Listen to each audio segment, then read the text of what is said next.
এখনো পর্যন্ত পুলিশ সক্রিয় হয়েছে সেটা বলাটা খুবই মুশকিল।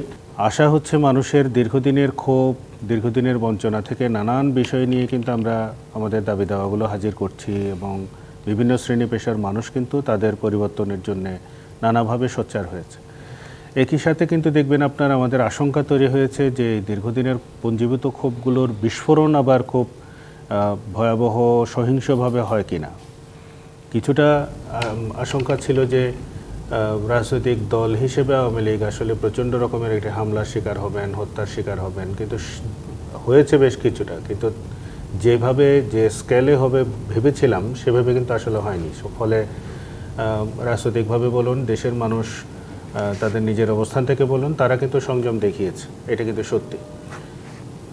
কিছু কিছু ঘটনা ঘটেছে যেটা হিন্দু সম্প্রদায়ের বিভিন্ন রকমের ঘরবাড়ি এবং তাদের স্থাপনায়, ব্যবসা প্রতিষ্ঠানে আক্রমণের ঘটনা ঘটেছে। 5 থেকে 8 আগস্টের মধ্যে আমরা 8 আগস্টের মধ্যে সবচেয়ে বেশি হয়েছে। এবং এই গতকালকেও একটি পত্রিকার রিপোর্টে দেখছিলাম যে 135টি ঘটনার প্রমাণ পাওয়া গেছে বলে সেরকম অভিযোগ আমরা পাচ্ছি, এবং রাষ্ট্রীয় পর্যায়েও প্রায় 80টির মতো ঘটনার স্বীকার করে নেওয়া হয়েছে। এই ঘটনাগুলো ঘটেছে এবং এর বাইরে যে বিষয়গুলোকে আমরা দেখতে পাচ্ছি সেটা হচ্ছে overall law and order situation, যেটা আমরা বলি, অর্থাৎ পুলিশ বিশেষত হত্যাকাণ্ডে জড়িত থাকার অভিযোগ থাকার ফলে অনেক ক্ষেত্রে পুলিশ আসলে নিষ্ক্রিয় থেকেছে। এখনও পর্যন্ত পুলিশ সক্রিয় হয়েছে সেটা বলাটা খুবই মুশকিল। একই সাথে আরও একটি ঘটনা ঘটেছে, সেটা হচ্ছে পুলিশ বিভিন্ন জায়গায় নিজেরাই আক্রান্ত হয়েছে, থানা আক্রান্ত হয়েছে, এমন এমন থানা আক্রান্ত হয়েছে যেখানে আসলে কোনো সেই অর্থে শিক্ষার্থী কিংবা জনতা উপর গুলি চালানো বা নিহত হওয়ার ঘটনা ঘটেনি, কিন্তু থানা আক্রান্ত হয়েছে বিভিন্ন জায়গায়। যেমন ধরেন কুষ্টিয়ার একটা থানার কথা আমি বলতে পারি, আমি জাস্ট উদাহরণের জন্য বলছি, এরকম অনেক উদাহরণ আছে। সেখানে হয়তো 3 দিন আগে একজন কনস্টেবল জয়েন করেছেন, তিনি হামলার শিকার হয়েছেন, তিনি দেখেছেন বিভৎসতা কীরকম। তো তাদের এই পুলিশের যে নিজেদের ট্রমা যেটা, সেটা নিয়ে কিন্তু কথা বলার মতো পরিবেশ তৈরি হচ্ছে না।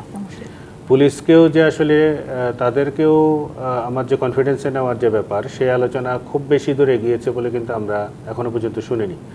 কারণ পুলিশ ছাড়া আপনি এই সোসাইটি চলবে না, এই রাষ্ট্র চালানোটা আসলে খুবই মুশকিল হবে। পুলিশের কনফিডেন্সটাকে বাড়ানোর জন্য যে সমস্ত কাজগুলো করা দরকার ছিল সেটা না করার ফলে যেটা হচ্ছে, আমরা overall law and order situation বা সুশাসনের কথা যেটা বলছি, সেখানে দেখবেন পুলিশ এমন একটা বাহিনী, রাষ্ট্রকে আমরা ধারণা করি হচ্ছে রাষ্ট্র একটি বল প্রয়োগকারী প্রতিষ্ঠান, সে বলটা কীভাবে প্রয়োগ করে, সে তার বল প্রয়োগ করার অন্যতম অনুষঙ্গ কিন্তু পুলিশ। তো পুলিশকে তো সময়ে সময়ে আপনাকে হার্ড লাইনে যেতেই হবে, সেটা হচ্ছে গ্রাউন্ড রিয়েলিটি। এখন হার্ড লাইনে যাওয়ার ব্যাপারটা নিয়ে নানান ধরনের আলাপ আছে। গত 15.5 বছর আমরা আওয়ামী লীগের পিরিয়ডটাতে বলেছি যে পুলিশ এক্সেসিভ ফোর্স ইউজ করেছে। তারা যতটুকু আসলে তাদের রুলস অফ এনগেজমেন্ট অনুযায়ী তাদের যতটুকু ফোর্স অ্যাপ্লাই করার কথা ছিল তার চেয়ে অনেক বেশি করেছে। তাদের আচার আচরণ পলিটিক্যাল আচার আচরণ ছিল, সেটা তো পুলিশ কর্মকর্তারা নিজেরাও বলছেন এখন যে তাদেরকে পলিটিক্যালি ব্যবহার করা হয়েছে।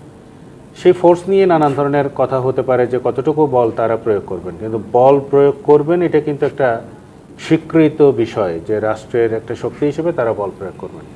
এখন যখন আমরা কোনো রকমের বিশৃঙ্খল পরিস্থিতি দেখছি, যেখানে হয়তো সরকারি সম্পত্তি হতে পারে, ক্ষতি হতে পারে, কিংবা কোনো জানমালের ক্ষতি হতে পারে, সেখানে তাকে যেভাবে যে ফোর্স নিয়ে আসলে হাজির হতে হবে বা যেই ক্যারেক্টারটা তার এখানে রোল প্লে করার কথা, সেটা কিন্তু আমরা করতে দেখছি না। কারণ এখানে দুটো ব্যাপার আছে, এক হচ্ছে আবার করতে গিয়ে যদি সে হামলার শিকার হয় কিংবা যদি মামলার ভয়টা তার কাজ করছে, এটা হলে তো আমার নিরাপত্তা প্রদান করার ক্ষেত্রে কিন্তু একটা বড় রকমের বাধা থাকবে।